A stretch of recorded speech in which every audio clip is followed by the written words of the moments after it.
Plates ready? This is Food School, Smarter, Stronger, Leaner podcast. Want to feel amazing, love the way you look in the mirror, and perform your absolute best in the gym, at work, and in life? You're definitely in the right place. Food, it's you. It builds every single cell of you. And if there is one thing every human being must master, it's food. Because at the very least, eating, you do it every day, several times a day, every single day. You might as well get good at it. I'm your host, Shurina from Create Yourself That Today, your personal nutritionist and plate watcher, your diet guide and explorer, your fat loss coach and food inspector. And just someone with a lot of passion and obsession and curiosity for healthy food, healthy diets, nutrition, optimized human performance, everything and absolutely anything you put in your grocery shopping cart, your fridge, on your plate, and in your mouth. It's my business. Food School, on a mission to help you eat better daily. It's the last time I talk about food. It's the last time I talk about food. Hey guys, and welcome back to another episode of Food School Smarter, Stronger, Leaner podcast. Did you have time to think about the nutrition value of your meals? Did you decide to focus more on adding in more nutritious items to your diet instead of always focusing on eating less, eliminating this, eliminating that? It seems like there is every day something new that you shouldn't be eating, right? So what about you? What are you going to do? Are you going to focus on adding in or on those restrictive diets that are always ready to tell you what you shouldn't be eating? But today's episode is actually gonna be about not eating certain things, but not according to someone else's diet or, paleo movement or ketogenic or low carb or vegan or vegetarian. No, today we will talk about things you shouldn't eat that are proven to harm your health, that do not add any value except maybe for calories, but who needs more calories, really? We need more nutrition, not more calories. Everyone is overstuffed already in the developed world of most Western countries and Eastern too. We have less and less people who are malnourished and we have less and less people who are eating not enough calories, but we have more and more people who are not eating enough nutrition. So guys, anyway, today's episode is about what you should not eat, what really harms your health, based on all these studies, based on a lot of research, real people research, and something that I believe a lot of you are not really aware of or not really good at tracking those things. Some of you are, some of you not. Anyway, this is a reminder for you, and it's really simple. So what things you shouldn't be getting from your foods, from your meals? Number one, vegetable oils.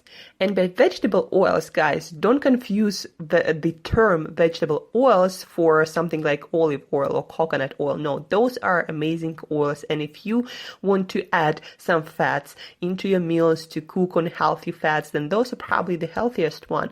When I say and when you hear or you read about vegetable oils, what we mean is actually factory-made oils. So things that do not really produce much of oil, if you think about it, like corn or soy.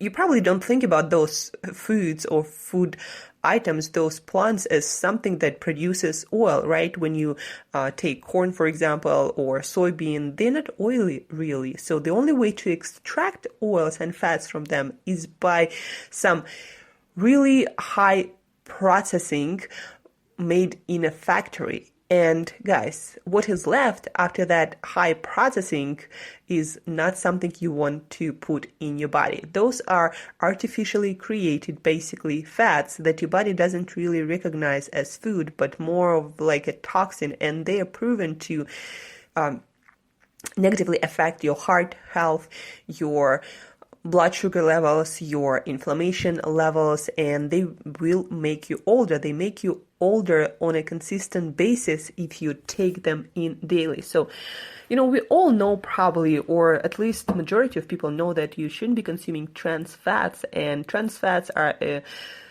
either eliminated from most of the products or about to be eliminated by law. In Europe, it was this law took power several years ago. In US, it's still kind of taking power.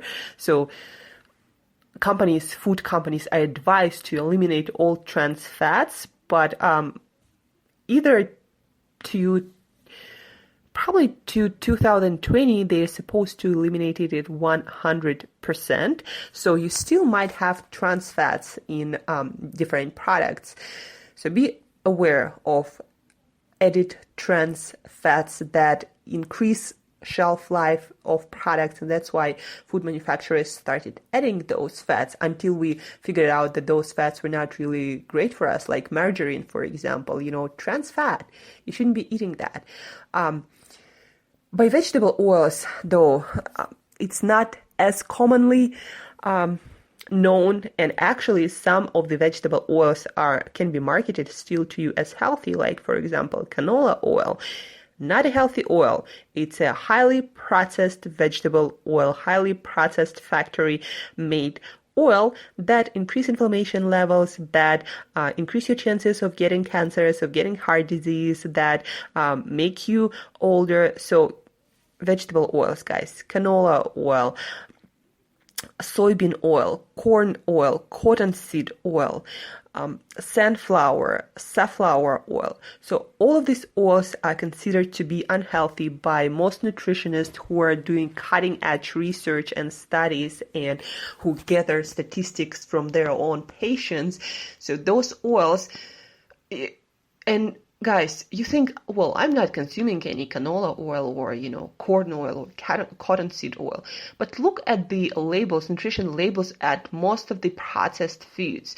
I'm here in Russia for a few more weeks, and on almost anything that has any kind of oil added to that, you can find sunflower oil, for example, here, right? So you take, fitness bar, and it's going to have some sunflower oil. You take some, you take some fatty fish, and most of it, if it's in oil, it's in sunflower oil that is considered to be that vegetable oil that is bad for you.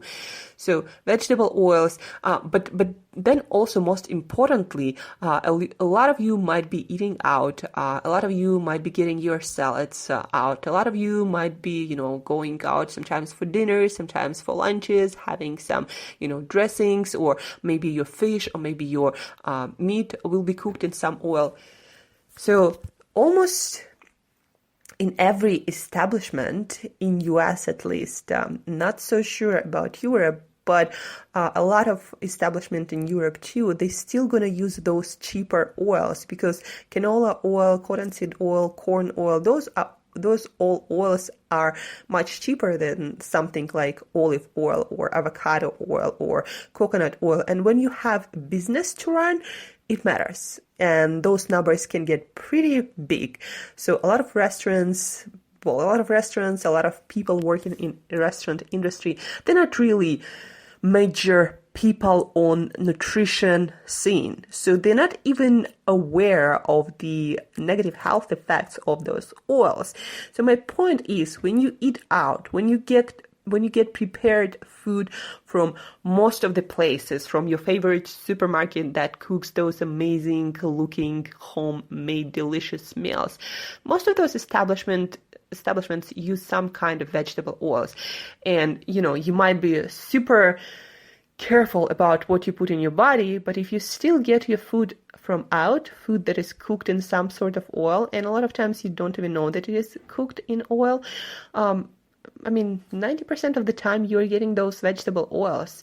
Most of the processed foods will have some sort of vegetable oils. If anything is preserved in an oil, usually it is vegetable oil. So guys, just be aware. And it's not as easy as you think to eliminate those oils completely. Even for me, I get my sardines or I want to get some cod liver and it swims in some sunflower oil or something else that I don't ever want to put in my body because I'm interested in the most amount of health. And guys, sometimes it's just it's kind of sad and you feel like it's unfair. You do your best to eat the best, the most nutritious foods, and then there is some think like vegetable oils that screws up all of your efforts. And that is that bad, guys. Vegetable oils is not good news for you. So if you have, increased inflammation levels, if your energy levels are off, no matter how well you eat, might be just vegetable oils. Yeah, it might be as simple as that. If you eat them on a daily basis and in considerable amounts, and by considerable amounts I mean like a couple of tablespoons, but even if it's 1 tablespoon, it's not something you should be adding to your diet for sure. So vegetable oils, guys, be really careful about not getting it in your diet. If it's once in a while in a restaurant, but not like every week. No, if it's like once a month, once in a blue moon, then it might be okay. But if it's every day, you have no chances to feel what your best health feels like. So vegetable oils, number 1 things to avoid at all costs. Number 2, any kind of additives, preservatives, non-food ingredients on any of the foods you're buying. So if you don't understand something, if it sounds like a term from chemistry lab, then don't buy it, or at least do some research before buying that. There are some sweeteners like erythritol that might sound, weird too for you, but well, first of all, you probably don't want to eat it on a regular basis too, but it doesn't have any studies that show that it has any significant negative effects or any really negative effects, except maybe for digestive issues like gas or just uncomfortable feeling in your in your stomach. So some of those things are not necessarily harmful, but you don't want to get them on a daily basis still because, well, if your stomach reacts not in a great way to that, probably not a great thing to eat for you personally in the first place. But overall, any kinds of artificially added preservatives and non-food ingredients, colorings, anything like that, you shouldn't be eating. That can really harm your health. That can really be toxic to your cells and to your DNA. So always, guys, check the ingredient list. And especially when it comes to supplements or, those quote unquote healthy foods, make sure that you look at all the ingredients, not just the main ingredients. It's a trick that a lot of supplement companies and healthy food companies do. They put, what they consider good ingredients somewhere in bold, and then somewhere underneath they put like other ingredients, and they put there all the shit that you probably don't want to put in your body. So be really careful when you read ingredient list. Number 3, low quality animal products. That might surprise a lot of you guys, but I don't think any of you want to eat antibiotics, hormones, all the potentially there bacteria and viruses and pathogens. A lot of them are not actually killed during the process or during handling meat and other animal products. Or if you buy eggs from chickens that were treated with antibiotics, and they often do, if it doesn't say organic, if it doesn't say pasture raised, So a lot of those animal products will end up having those antibiotics and hormones, and they really affect in a negative way your gut bacteria and your inflammation levels. And at the end of the day, they just steal health from you. And you might think, oh, I'm eating the cleanest diet ever.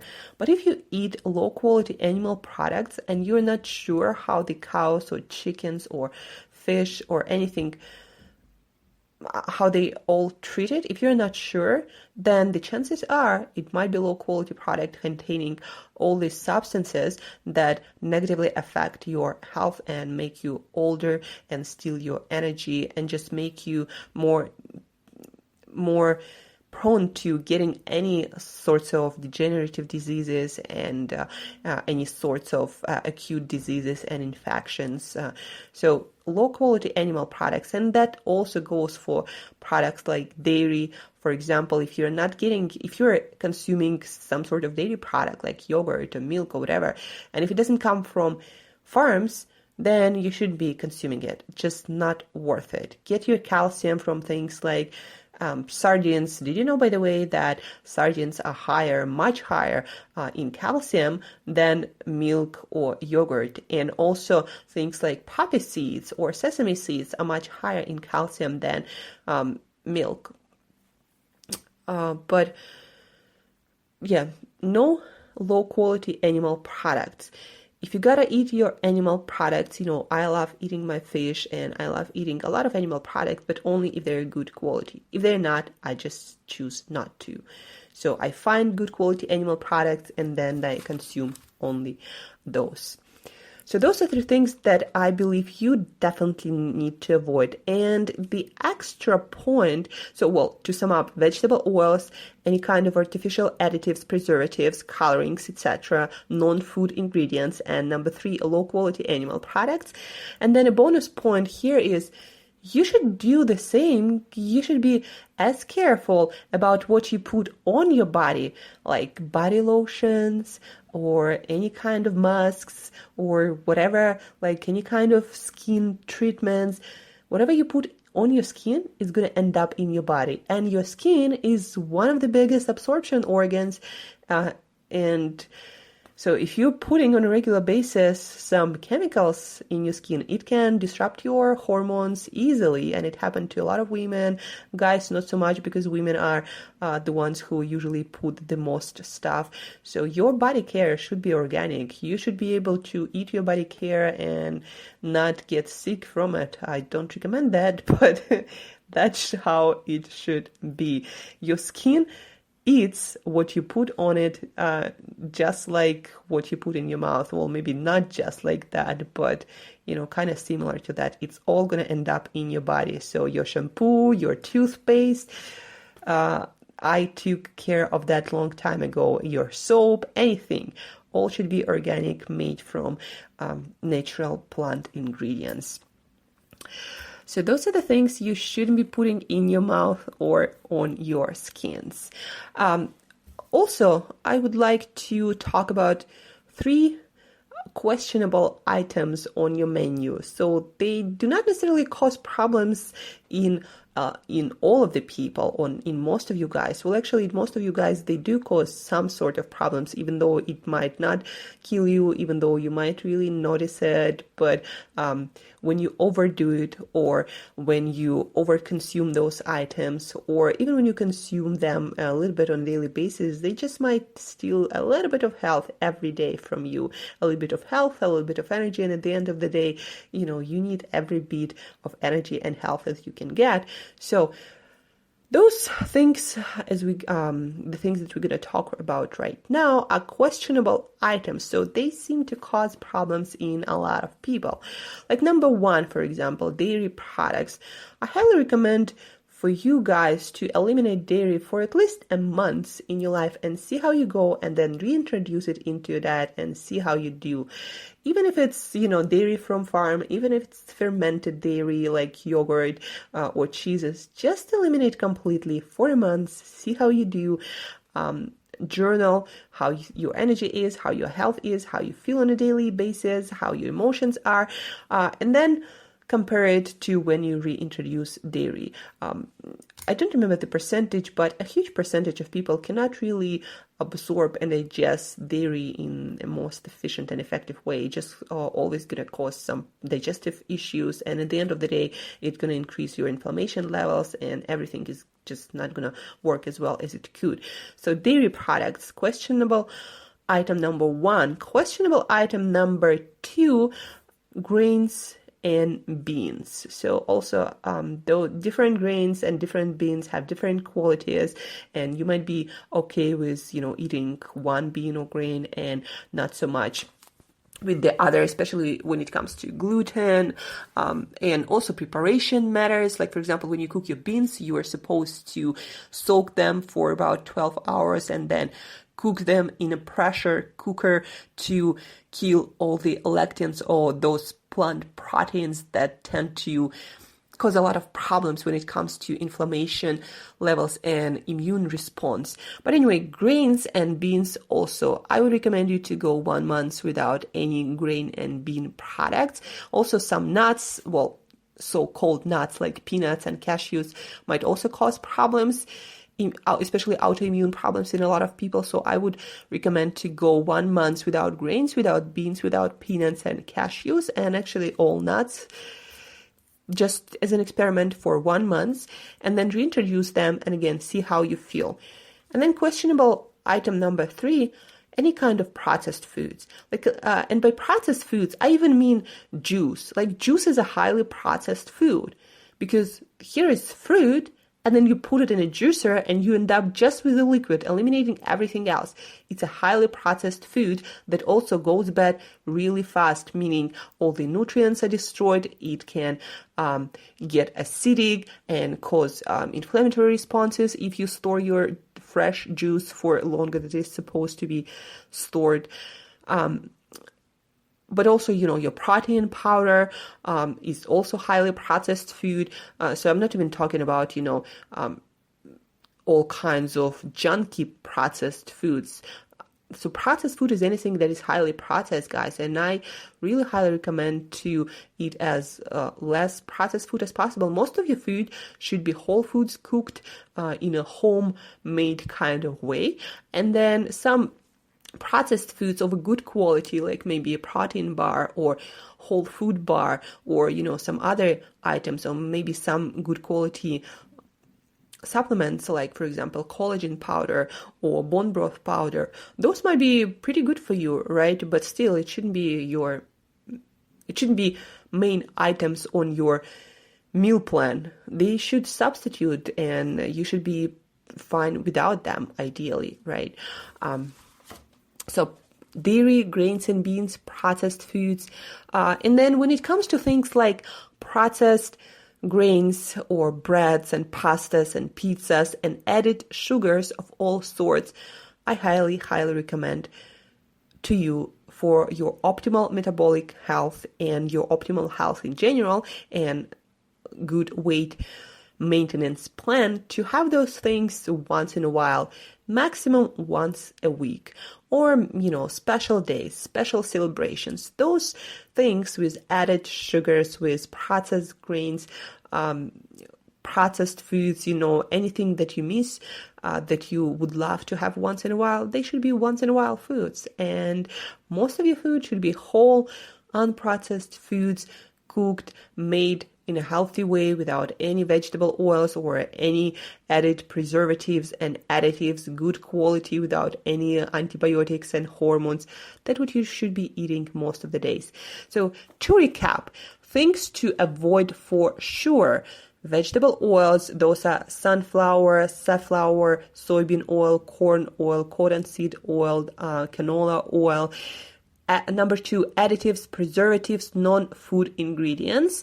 Number 3, low quality animal products that you have no idea how they were treated with possibly antibiotics, hormones, and pathogens. And don't forget that the same diligence goes to your skin care products and anything you put on your body. And also, of course, any kind of medicines you might be taking, just think twice before putting anything in your mouth, or as many times as you need to think about it to make proper choices. And then items of questionable items. Number 1, dairy products. Number 2, grains and beans and things like peanuts and cashews. Number 3, processed foods of any kind, whether it's marketed healthy or not. So those are things that, you might consider going without for a month as an experiment and see how you feel. And then things with added sugars, with added sweeteners, things with processed grains, meaning grains that are made into flour, pasta, or breads or pizzas or any kind of pastries. Those should be no more often than once a week kind of foods, or special celebrations, special occasions kinds of food. So that's it for today, guys. I hope you'll do something about what you've learned today, because no matter how much you learn, if you don't put it into some kind of system, into some kind of plan right away, when you have that urge to make the adjustment, to make the improvement, if you don't put it into action steps plan, and if you don't act on it right away, the chances are 90% of you will never do anything about it. Anything that is meaningful and that is going to be a lifestyle change that's going to improve your life for many, many years ahead. So make a plan and start taking actions. That's it for today, guys. Tomorrow I'm gonna bring you some more exciting food news, and then on Friday we're gonna hear about some meal plans essentials to cover all of your daily requirements for certain nutrients of concern, and we're gonna hear from different experts.